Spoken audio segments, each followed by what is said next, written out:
Good morning friends, स्वागत है आपका अपने YouTube channel study with Ravi Thakur पर। तो चलिए शुरुआत करते हैं आज के द हिंदू ट्यूटोरियल वोकैबुलरी की। वोकैबुलरी से आज का पहला वर्ड है रेटिसेंट। रेटिसेंट यहाँ पे एडजेक्टिव की तरह यूज़ हुआ है। रेटिसेंट का मतलब होता है कम बोलना। कोई चीज़ हम छुपा रहे हैं या कम बोल रहे हैं, मितभाषी होना, कोई चीज़ सीक्रेट रखना, तो उसे बोला जाता है reticent. Someone who is reticent does not tell people about things. That is called reticent. Synonyms आप दे सकते हैं reserved, uncommunicative, shy, restrained और secretive. Antonyms है uncommunicative, communicative, open, talkative और unrestrained. Example आप दे सकते हैं she is so about recent about her achievement कि किसी महिला की बात की गई है कि वो अपनी जितनी भी उसने उपलब्धियां प्राप्त की, जितनी भी उसने अचीवमेंट्स की, उसके बारे में वो मतलब ज़्यादा बखान नहीं करती थी, वो ज़्यादा नहीं बोलती थी, ज़्यादा प्रचार प्रसार मतलब नहीं करती थी। अगला हमारा शब्द है प्ली। प्ली यहाँ पे नाउन की तरह यूज हुआ है। प्ली का मतलब होता है किसी तरह की हम दलील दे रहे हैं किसी को, या हम प्रार्थना कर रहे हैं, याचिका या निवेदन कर रहे हैं, रिक्वेस्ट कर रहे हैं, उसे बोला जाता है plea. A plea is an appeal or request for something made in an intense or emotional way. माफ कीजिएगा। सिनोनिम्स आप देख सकते हैं अपील, पिटिशन, रिक्वेस्ट, एक्सक्यूज और सूट। एंटोनिम से आंसर, चार्ज, कमांड और चैलेंज। एग्जांपल आप देख सकते हैं अ प्ली फॉर हेल्प, तो कोई सहायता के लिए किसी तरह की निवेदन कर रहा है, रिक्वेस्ट कर रहा है। अगला हमारा शब्द है अनप्रेसिडेंटेड। यहाँ पे ये वर्ड एडजेक्टिव की तरह यूज हुआ है। अनप्रेसिडेंटेड का मतलब होता है ऐसी कोई चीज़ जो बिल्कुल एक्सेप्शनल हो, जो पहले कभी ना हुई हो, अनोखी हो, थोड़ी सी अभूतपूर्व हो, अद्वितीय हो, उसे बोला जाता है unprecedented. If something is unprecedented it has never happen before. Synonyms आप देख सकते हैं unparalleled, novel, singular, unusual, exceptional और यूनिक। एंटोनिम्स है ट्रेडिशनल, फैमिलियर, ऑर्डिनरी, टिपिकल और प्रेसिडेंटेड। एग्जाम्पल आप देख सकते हैं such a move is rare but not unprecedented. तो किसी मूव की बात, किसी एक्शन की बात की गई है कि ये अभूत मतलब रेयर तो है ये, बट इससे पहले भी ये हो चुका है, ये मतलब अनोखा नहीं है, अभूतपूर्व नहीं है। अगला हमारा शब्द है ऑडेशियस। ऑडेशियस यहाँ पे एडजेक्टिव की तरह यूज हुआ है। ऑडेशियस का मतलब होता है एकदम से साहसी होना, निडर होना, गुस्ताख होना, उसे बोला जाता है audacious. Someone who is audacious take risk in order to achieve something. Synonyms आप देख सकते हैं बोल्ड, डेयरिंग, ब्रेव और करेजियस। एंटोनिम्स है शाय, कावर्ड, टिमिड और कावर्डली। एग्जाम्पल देख लीजिए an audacious plan to win the presidency. तो प्रेसिडेंसी, राष्ट्रपति पद के लिए एक बहुत साहसी योजना है जीतने के लिए, उस सीट को जीतने के लिए एक साहसी भरी योजना की बात की गई है। अगला हमारा शब्द है रेसिस्टेंस। रेसिस्टेंस यहाँ पे नाउन की तरह यूज हुआ है। रेसिस्टेंस का मतलब होता है किसी भी काम में कोई हिंड्रेंस होना, कोई बाधा, कोई रुकावट, प्रतिरोध, उसे बोला जाता है resistance. Trying to stop something from happening or to stop somebody from doing something. ST मतलब something और SB मतलब somebody. Synonyms आप देख सकते हैं opposition, immunity, impedance और underground. Antonyms acceptance, patience, submission, agreement और alacrity. एग्जाम्पल देख लीजिए the government troops overcame the resistance of the rebel army. तो जो गवर्नमेंट के जो ट्रूप्स हैं, मतलब जो गवर्नमेंट की सेनाएं हैं या आर्मी है, उसने जो रेबल, जो विद्रोह करने वाले कोई लोग थे, उनके ऊपर उन्होंने मतलब क्या क्या हिंड्रेंस पैदा किए उनके लिए, मतलब उनको बाधित किया, प्रतिरोध उत्पन्न किया उनके लिए, मतलब उनको कंट्रोल में किया, जो आक्रमणकारी की जो आर्मी थी या कोई इस तरह के उग्रवादी थे। अगला हमारा शब्द है होमोजीनियस। होमोजीनियस वर्ड यहाँ पे एडजेक्टिव की तरह यूज हुआ है। होमोजीनियस का मतलब होता है एक समान दिखाई देना, एक दूसरे के समान दिखाई देना, सजातीय होना, सदृश्यता होना चीजों में आपस में, उसे बोला जाता है homogeneous. Homogeneous is used to describe a group of thing which has members or parts that are all the same. Synonyms आप देख सकते हैं यूनिफॉर्म, अलाइक, सेम, सिमिलर और आइडेंटिकल। एंटोनिम्स है डिफरेंट, डिस्टिंक्ट, डाइवर्सिफिकेशन और असॉर्टेड। एग्जाम्पल देख लीजिए the employment are not a homogeneous group. The unemployed are not a homogeneous. तो किसी तरह की बेरोजगारी की बात की गई कि जो ये ग्रुप है वो एक दूसरे के समान जो है बिल्कुल भी नहीं है, वो अपने में समानता नहीं रखता है। माफ कीजिएगा। अगला हमारा शब्द है मिनिस्क्यूल, मिनिस्क्यूल यहाँ पे एडजेक्टिव की तरह यूज हुआ है। मिनिस्क्यूल का मतलब होता है मात्रा में बहुत कम होना, कमी होना, बहुत या बहुत छोटा होना, अल्पता होना, उसे बोला जाता है minuscule. If you describe something as minuscule you mean that it is a very small. Synonyms आप देख सकते हैं टाइनी, स्मॉल, लिटिल, मिनट और माइक्रोस्कोपिक। एंटोनिम से ह्यूज, ग्रेट, टाइटैनिक, जाइजेंटिक और बिट। एग्जाम्पल देख सकते हैं आप, the film was shot in 17 days, a minuscule amount of time. किसी फिल्म की बात हो रही है कि जो फिल्म है वो केवल 17 दिनों में शूट की गई बिल्कुल से, और एकदम से बहुत छोटे समय में वो बना दी गई। अगला हमारा शब्द है इंग्रेडिएंट। इंग्रेडिएंट का मतलब तो वैसे ज़्यादातर जो हम खाने की चीज़ें होती हैं वो किन किन अवयवों से, किन किन तत्वों से वो बनी हैं, इस कंटेक्स्ट में ये वर्ड ज़्यादातर यूज़ होता है। या हम किसी भी बात के कोई प्रमुख घटक हैं, प्रमुख बातें हैं, तो उन्हें दिखाने के लिए भी इस वर्ड का यूज़ किया जाएगा, इंग्रेडिएंट का। One of items of food you need to make something to eat is called ingredient. Synonyms आप देख सकते हैं component, element, factor, feature. Antonym से मिक्सचर, होल, प्रेपरेशन और कंपोजिट। एग्जाम्पल देख लीजिए, mix all the ingredients together in a ball.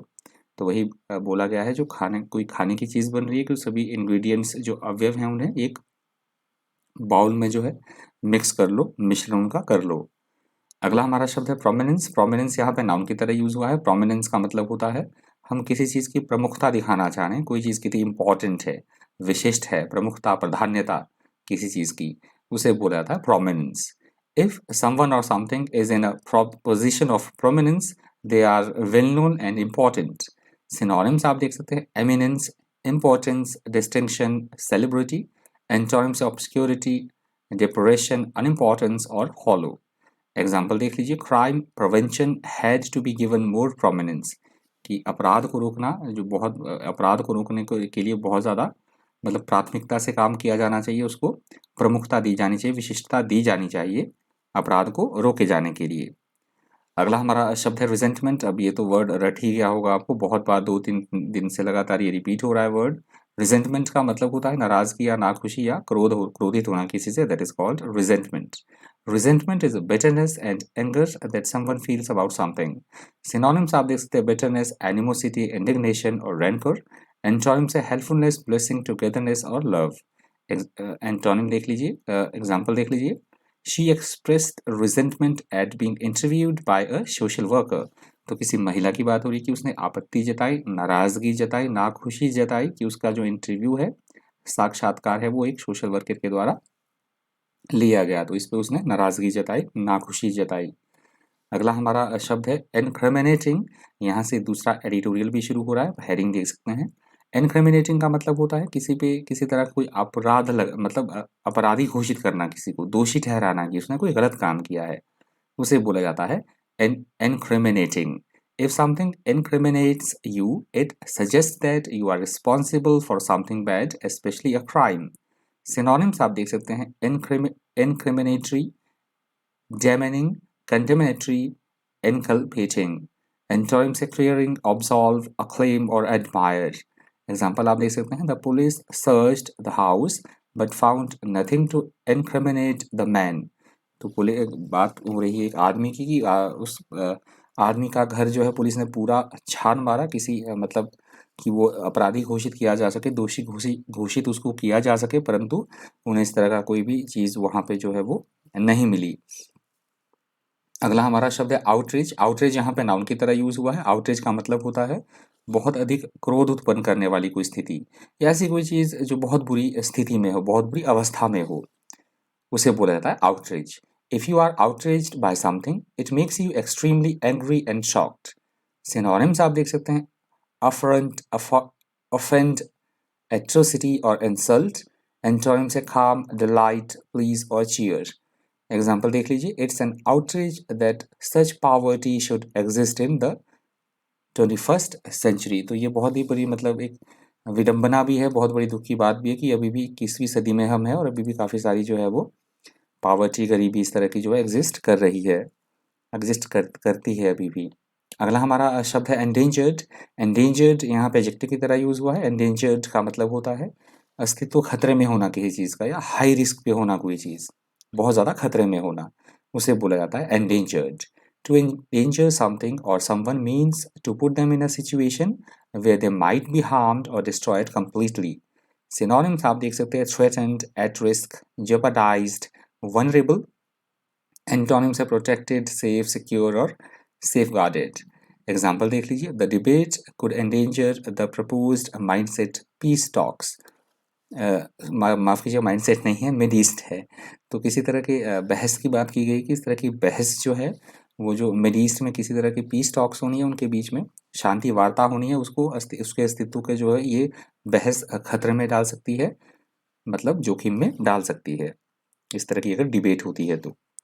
अगला हमारा शब्द है ओमिनस. ओमिनस यहाँ पे एडजेक्टिव की तरह यूज हुआ है. ओमिनस का मतलब होता है ऐसी कोई चीज जो कि अशुभ हो, अशुभ होने के कुछ संकेत होना, अमंगल सूचक होना, उसे बोला जाएगा ominous.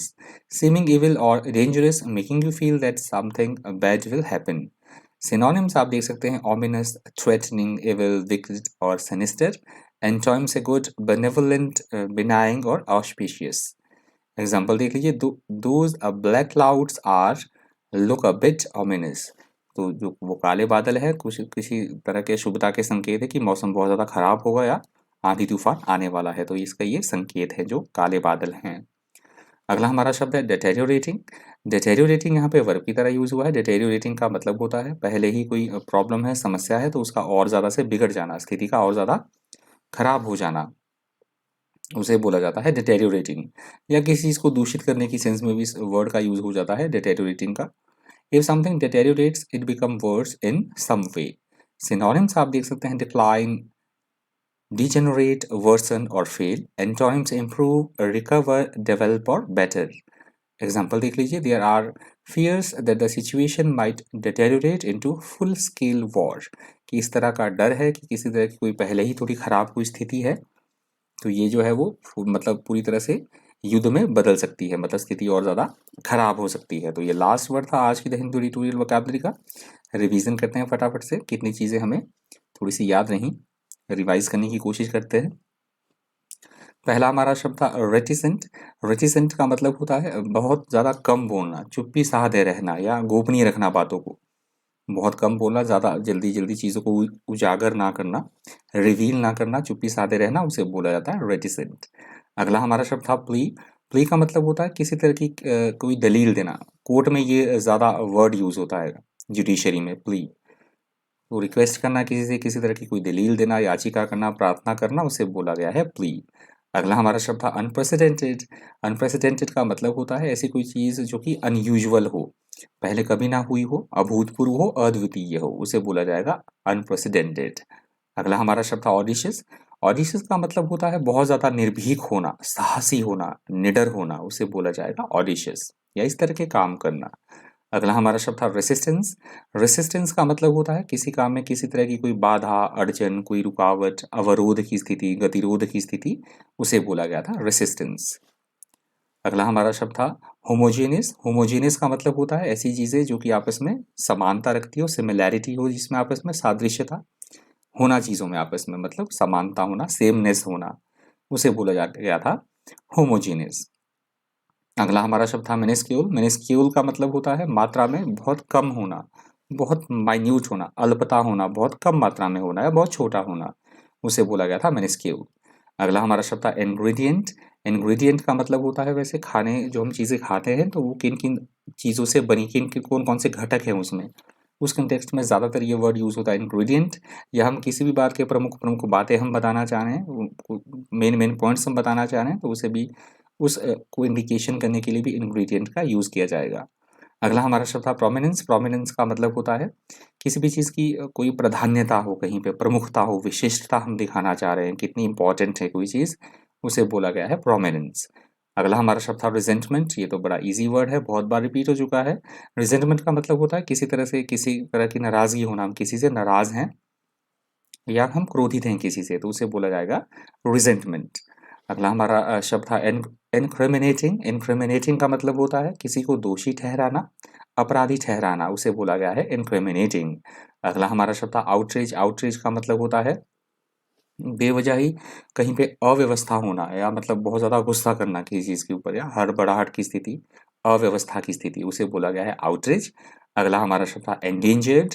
एंडेंजर्ड का मतलब होता है बहुत ज़्यादा खतरे में होना, कोई चीज़ हाई रिस्क पे होना, एट हाई रिस्क, बहुत ज़्यादा जोखिम में होना, खतरे में होना किसी चीज़ का, उसे बोला गया है, मतलब किसी का अस्तित्व खतरे में होना, दैट इज कॉल्ड एंडेंजर्ड। अगला हमारा शब्द था ऑमिनस। ऑमिनस का मतलब होता है कुछ बुरी घटना घटित होने वाली है, अशुभ सूचक या अमंगल सूचक, इस तरह के कोई लक्षण दिखाई देना, उसे बोला जाएगा ऑमिनस। और हमारा लास्ट वर्ड था डेटेरियोरेटिंग। डेटेरियोरेटिंग का मतलब होता है पहले ही बहुत सारी समस्याएं हैं, प्रॉब्लम्स है बहुत सारी, तो मतलब स्थिति का और ज़्यादा से बिगड़ जाना, और ज़्यादा से उनका कंडीशन का वर्स हो जाना, उसे बोला गया है डेटेरियोरेटिंग। तो ये डेटेरियोरेटिंग आज की द हिंदू ट्यूटोरियल वोकैबुलरी से अंतिम शब्द था। इस वीडियो में इतना ही। इसी तरह के इन्फॉर्मेटिव वीडियोज़ के लिए बन रही है चैनल पर। Thank you, thanks for watching.